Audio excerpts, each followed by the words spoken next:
മുഖ്യമന്ത്രിയുടെ വീട്ടിലെ മാത്രം ചെലവാക്കിയത് 92,99,565 രൂപ. ലിഫ്റ്റ് റൂം ഉണ്ടാക്കാൻ 16 ലക്ഷം.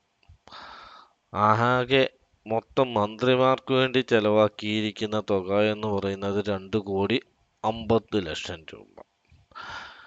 നമ്മുടെ നാട്ടിൽ സാധാരണക്കാരന് വീട് വെച്ചു കൊടുക്കാൻ 4 ലക്ഷം വീതം വെച്ചു കൊടുക്കുന്ന നമ്മുടെ സർക്കാർ, പാവങ്ങളുടെ സർക്കാരാണ് ഇത്രയധികം പൈസ അവരുടെ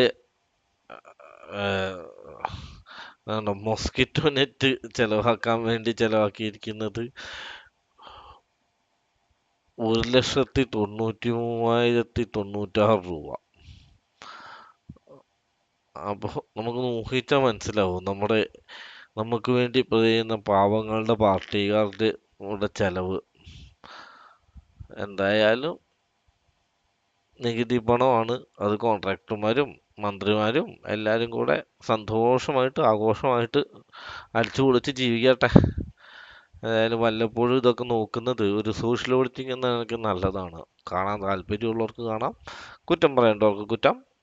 ഉമ്മൻചാണ്ടിയുടെ കാലത്തെ കണക്ക് വേണമെങ്കിൽ അതും കൊണ്ടുവന്നിട്ട് ഇവിടെ നമുക്ക് പ്രദർശിപ്പിക്കാം. അങ്ങനെയാണല്ലോ സാധാരണഗതിയിൽ ഈ എന്താ പറയുക നമ്മൾ കേൾക്കുന്നത്. വണ്ടി മാറ്റില്ല എന്നൊക്കെ ഈ പിണറായി വിജയൻ 2016 പറഞ്ഞത് നമ്മളൊക്കെ മറന്നിട്ടുണ്ടാവില്ല എന്ന് ഞാൻ വിചാരിക്കുന്നു. അർജന്റ് വർക്കില്ല, മീഡിയം വർക്കില്ല, എല്ലാം പഴയ